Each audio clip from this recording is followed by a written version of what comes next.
Mapalad na gabi po sa ating lahat. Muli, tayo po ay nagpapasalamat sa ating dakilang Diyos na makapag-devotion muli ngayong gabi. At ang aking panalangin na kayo po ay nasa mabuting kalagayan at sa kabila po na tayo po ay nakapandemic pa din, ay ginagabayan pa rin tayo ng ating dakilang Ama. At sa kanyang biyaya ay meron pa rin po tayong mga pang-araw-araw na pangangailangan na pinagkakalob niyo po sa atin. Kaya good evening po muli sa ating lahat. At para po sa ating evening devotion, I'd like to share to you the Word of God. At sana po tayo po ay pagpalain ng Diyos Ama mula po sa mga salita niya. Ang ating po ngayong passage or topic ay in Joshua chapter 11, verse 6.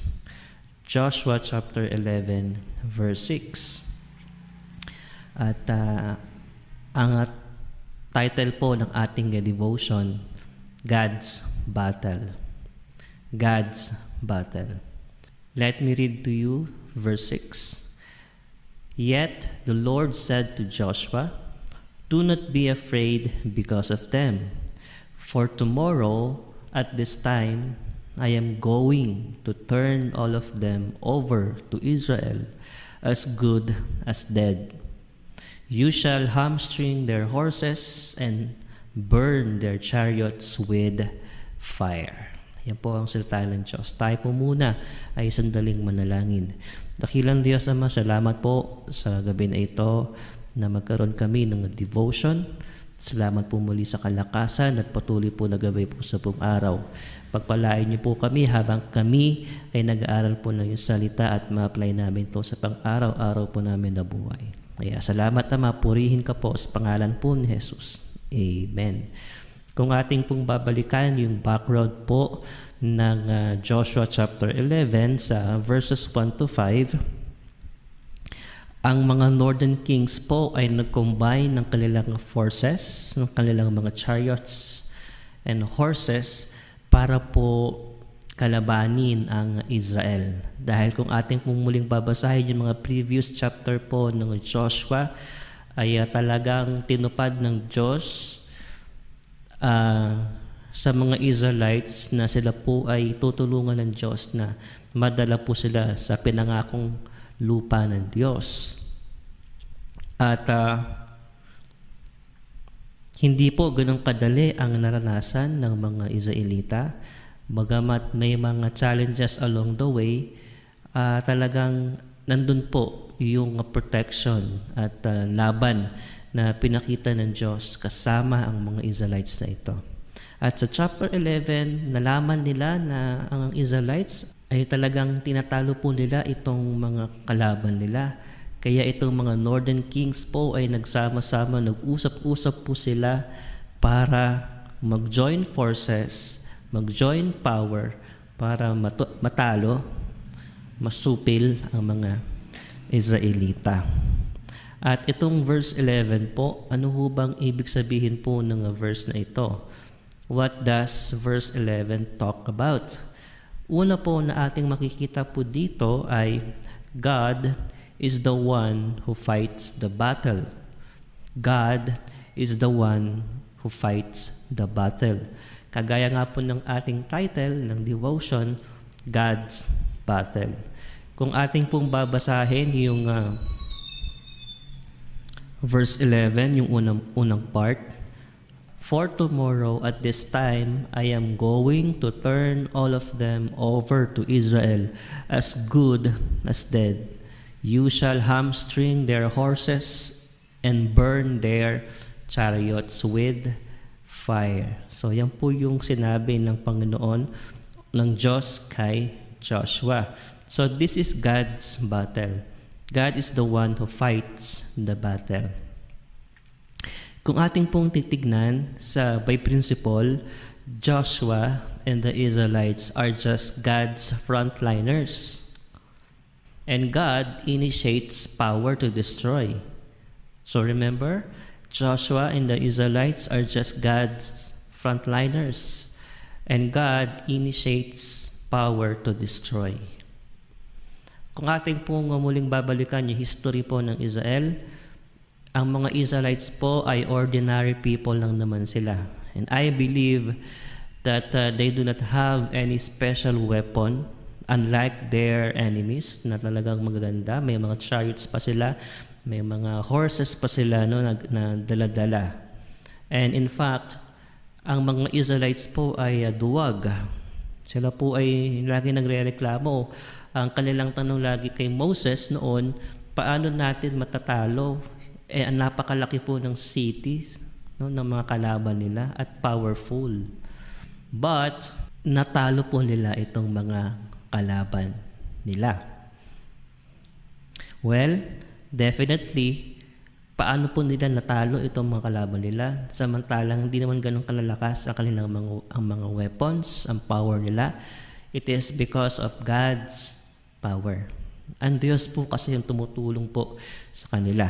Kaya nga, di ba sabi ng verse 4, "For tomorrow at this time, I am going to turn all of them over to Israel as good as dead." Yun po yung sinabi ng Diyos sa kanila. Now, my question is, does God really allow wars or battle? Talaga bang inaalaw po ng Diyos ang digmaan? Siguro kung ating tatanungin, if God is powerful, loving, and merciful, why did He allow the Israelites to kill many people in the battle? Hindi ho ba? Kasi ang dami pong account sa Old Testament na talagang nakikipagdigmaan ng mga Israelites at yung Diyos pa mismo ang nag-uutos sa kanila na gawin niyo to, you will kill them, all of them, wala kayong ititira. Yan po yung mga commands ng Diyos sa mga Israelites eh. Now, if God is powerful, loving, and merciful, bakit niya inaalaw ito na mangyari na pumatay ng tao? Now, isa lang po ang rason dyan, ang dahilan.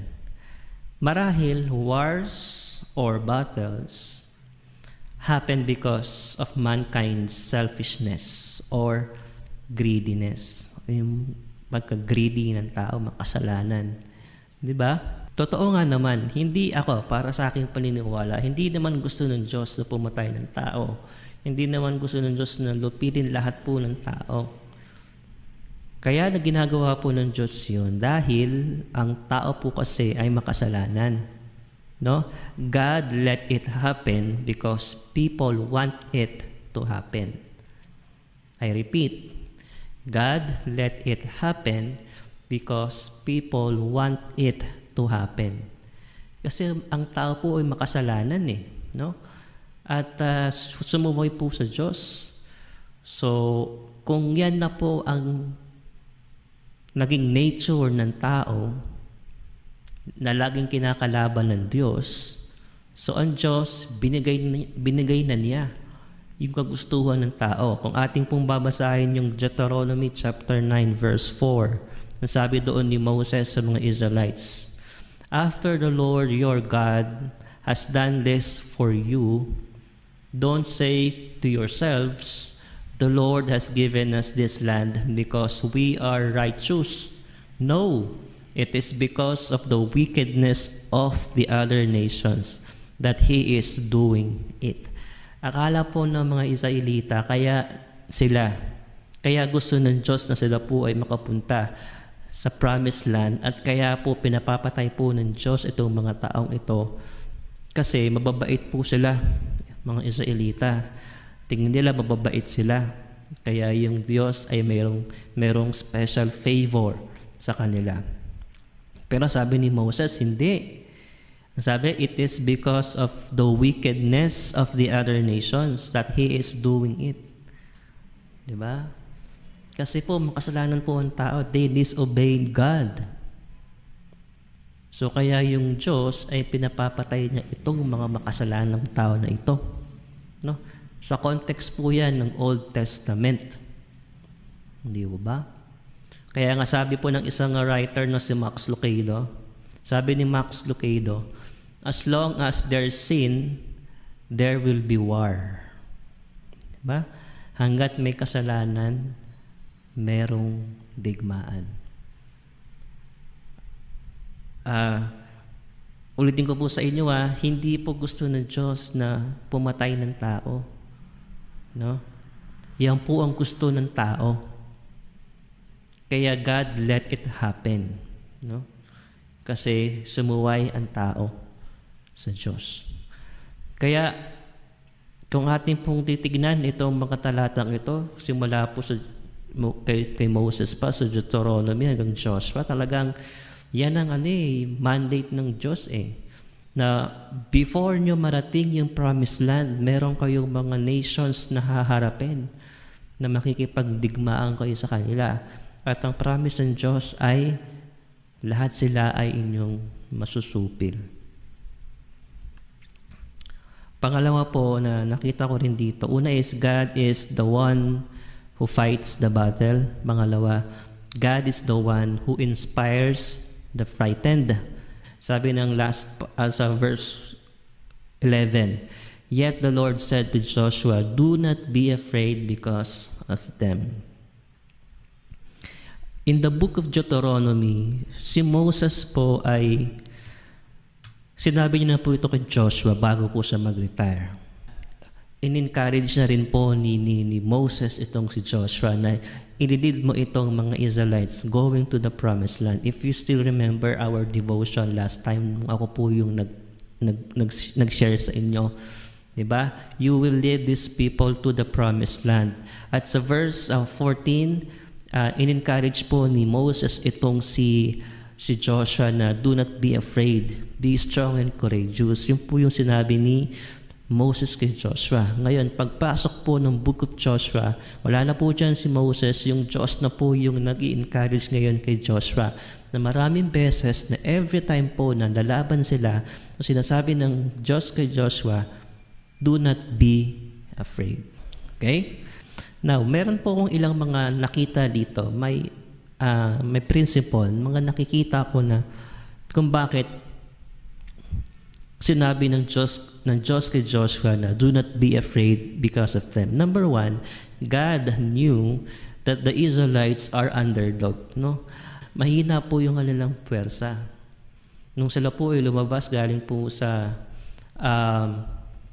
Egypt, wala naman silang dalang mga weapons Yung kanilang mga sarili lang ang dala nila, and then yung Diyos na po yung tumulong sa kanila all throughout ang kanila pong paglaya po sa Egypt. At kahit na ngayon po ay nakikipaglaban sila, I think alam ng Diyos, kaya niya sinabi kay Joshua na do not be afraid dahil underdog sila at malalakas po ang kalaban nila. Okay. At pangalawa, God wanted to show them that He is their God. Kahit na mahina yung kanilang power, kulang sila sa tao, pero gustong ipakita ng Diyos sa kanila, huwag kayong matakot, ako yung Diyos ninyo. Ako yung tutulong sa inyo. At pangatlo, God wanted them to obey Him by showing His power. Kung ating pong papansinin, lahat po ng digmaan po na hinarap ni Joshua at ang mga Israelites, lahat po yan sa tulong po ng Diyos, sa kapangyarihan po ng Diyos. Kasi nga, sabi sa ating first point, God is the one who fights the battle. At tayo mga frontliner, yung lumalaban para sa Diyos, ini-encourage niya po tayo. Kaya nga si Joshua, di ba? Sinasabi ng Diyos, maging matapang ka. So yan po yan, no? Ang Diyos ay talagang kasama nila sa laban. At katulad po ng sinabi ko po sa inyo last time sa devotion natin, fear is the absence of courage. Fear is the absence of courage. Sometimes, when we are afraid, there is a tendency to surrender. Totoo naman po, no? Kapag takot ka na, siyempre, hindi na kaya ng tapang mo, no? Parang feeling mo, wala ka ng pag-asa, manalo o lumaban.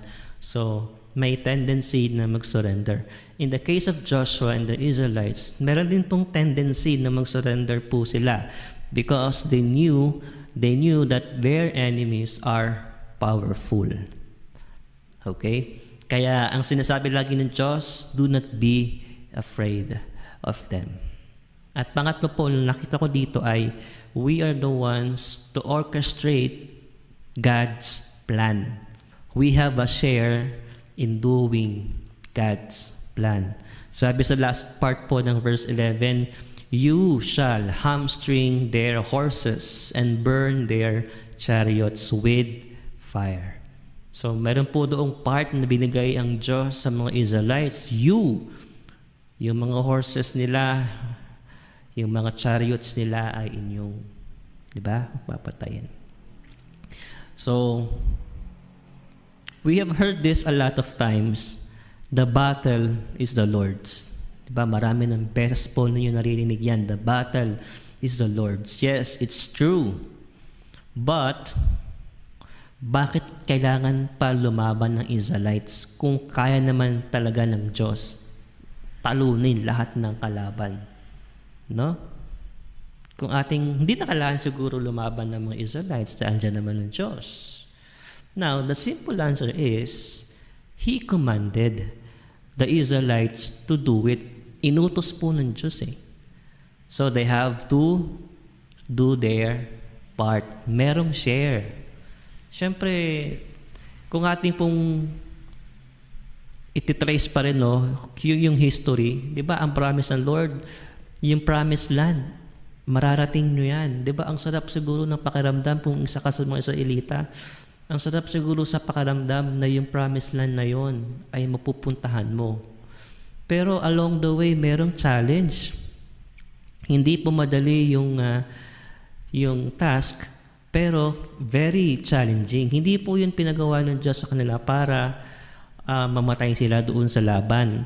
In fact, di ba ang sabi ng Diyos, sa simula pa lang, you shall destroy them. Yun ang sinasabi ng Diyos lagi you shall destroy them. Kaya be courageous, palagi ang encouragement ng Diyos sa kanila. I believe God made it very challenging so that they will experience and taste of true victory. Kasi masarap maramdaman yung victory kapag merong challenge along the way. Hindi ho ba? Kapag may challenge along the way, ang sarap ng pakiramdam pagka natalo mo lahat. And yun, pagiging victorious. No? And then, they will realize, sino ba yung tumulong sa kanila para ma-reach nila yung promised land? No? It's the Lord's. No? Ang Diyos po ang tumulong po sa kanila. Kaya po, tumaan sila sa maraming pong mga challenges, mga battle, para mapatunayan talaga ng Diyos at ma-realize nila na yung Diyos talaga yung tumulong sa kanila. Hindi po ba?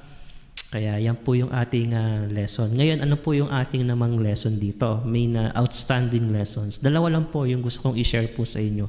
Number 1, do your part and God will do the rest. Gawin niyo po yung part ninyo bilang mga mananampalataya at tayo po ay tutulungan ng Diyos. Siya lang bahala sa rest na kailangan natin. Di ba? Ganun din po sa ating mga believers, no?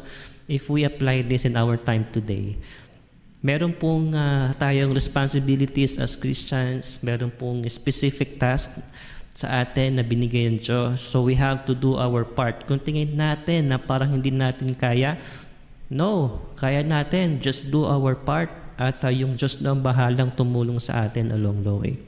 The same thing din po yan ang ginawa ng Diyos kay Joshua and the Israelites. No?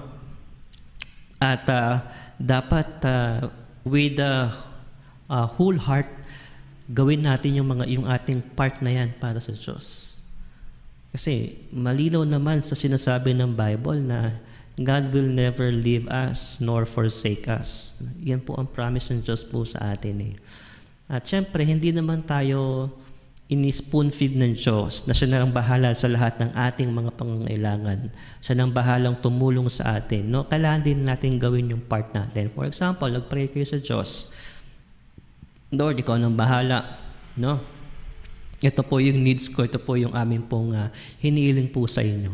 Ngayon, kung nag-pray ka, gumawa ka pa rin ng paraan. Kung kailangan mo ng financial provision, maghanap ka ng paraan para ma-provide yun. Magtrabaho ka, di ba? Kasi yun yung part mo eh. And then the Lord will provide. And God will do the rest. At then, you will testify the goodness of God on how He provides for His people. Pangalawa po, do not be afraid when God is on your side. Do not be afraid when God is on your side. Totoo nga naman, kung ang Diyos ay nasa panig po natin, bakit tayo matatakot? Now, yung takot po na yan, hindi po yan yung talagang huwag ka nang matakot, na wala ng fear. Naniniwala ko as human, meron pa rin tayong takot na mararamdaman. Pero ang gusto pong ituro sa atin ng Diyos dyan, yung pagiging matapang natin, pagiging bold. Na kasi merong assurance na may Diyos na kasama tayo, na tutulungan po tayo. Kaya tayo nagiging malakas, nagiging matapang tayo because merong Diyos. No? Kung meron man tayo maramdaman na takot, it's normal. Pero wag tayo magpa-overcome sa takot natin. Kailangan mong ma-realize yung takot na yan, ma-overcome mo yan because you have a powerful God. You have a great God. Kaya yun po yung ating dapat na taglayin sa ating mga pang-araw-araw na circumstances sa buhay. Kasi malaking tulong po yung presensya po ng Diyos. If we are deeply rooted in the Word of God, yung fear, napapalitan po talaga ng strength because of your relationship with God. Kaya maganda po yun na talagang deeply rooted po tayo sa salita ng Diyos. And then syempre, yung faith natin ay na-strengthen na yan because of our relationship with God. Kaya mga kapatid, ngayon pong habang may pandemic pa din, marami pa rin po tayo mga pwedeng ma-experience along the way. Pero ang ating pong sandigan ngayon palagi ay itong pandemic is, I can say na it's part of our battle, but as I said, the battle is the Lord's. No? God is the one who fights the battle. Lumalaban po tayo dito, ang Diyos ay tutulungan niya po tayo na ma-overcome natin itong pandemic na ito. At in His perfect time, ito po ay matatapos. Kaya maraming salamat po sa inyong lahat ngayong gabi na ito at nawa ay napagpala po tayo sa salita ng Diyos. And let me pray for you. Father God, thank you po sa natapos naming short devotion. Pagpalain niyo po ito para sa aming pang-araw-araw na buhay. Kaya purihin ka po, salamat sa pangalan po ni Jesus. Amen. Thank you po sa inyong lahat at God bless.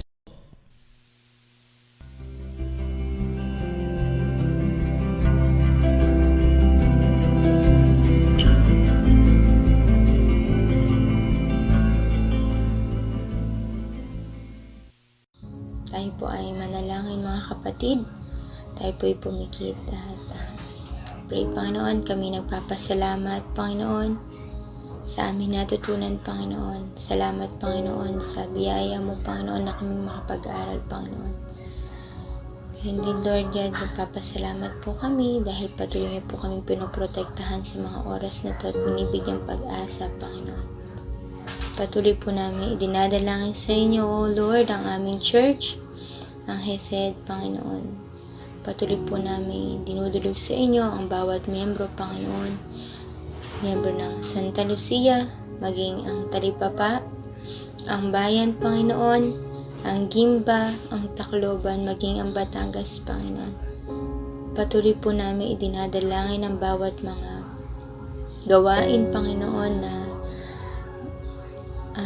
nagraran, Panginoon, dito, Panginoon. Dalangin namin, O Lord, na maging maayos, Panginoon, at marami pa pong mga kaluluwa, Panginoon, ang mapalapit sa inyo, Panginoon. Ngayon din, Lord God, ay dinadalangin po namin sa inyo ang aming online worship every Sunday, Panginoon. Bagamat hindi pa po kami nakakapag face-to-face worship, Panginoon, dahil sa pandemic. Alam po namin ang online worship, Panginoon, ay iyong gagamitin upang marami pa po ang mga tao, Panginoon, na makakilala sa inyo. Ang makakita ng pag-ibig niyo, Panginoon. Dalangin namin, O Lord, na marami pa pong tao ang ma-reach, Panginoon, ng mga salita mo sa pamamagitan nito.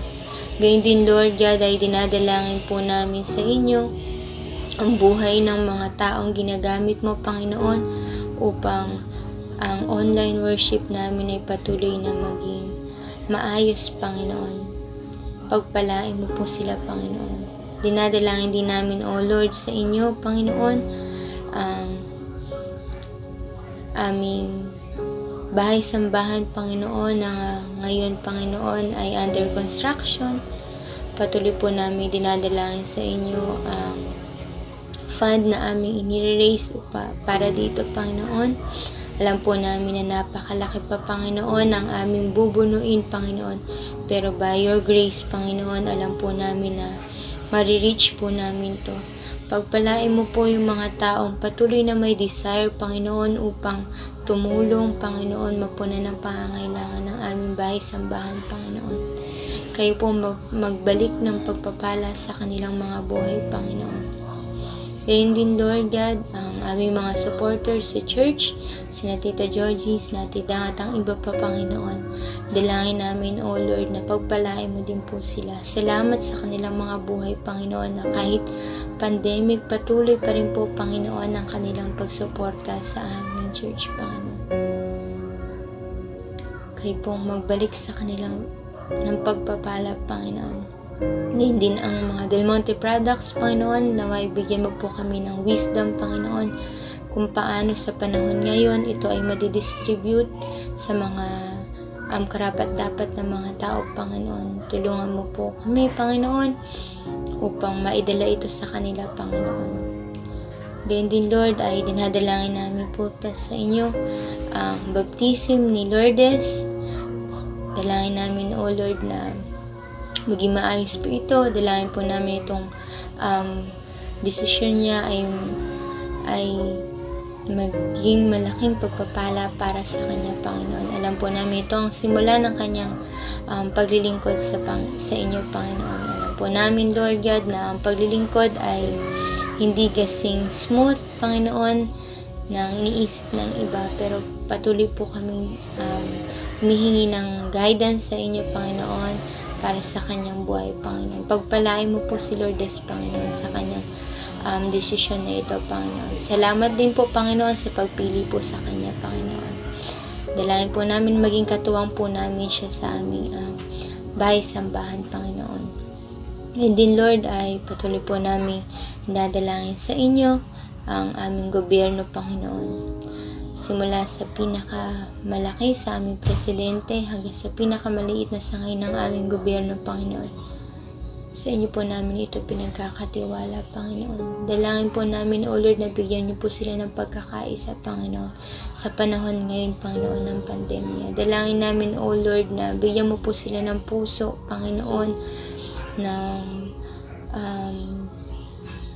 puso mapagkakatiwalaan, Panginoon, puso mapagbigay, Panginoon, sa panahon ngayon, Panginoon, pusong marunong umintindi, pusong marunong tumulong, Panginoon, sa aming mga kapwa, Panginoon. Dalangin namin, O Lord, na bigyan mo po sila ng talino sa bawat desisyon na kanilang gagawin. Gayun din, O Lord, na bigyan mo po sila ng wisdom, Panginoon, na makita ka, makilala ka, Panginoon. Salamat, Panginoon, sa gabing to. Salamat, O Lord, sa aming natutunan. Ito po ang aming samot dalangin sa tayong pangalan ni Jesus. Amen.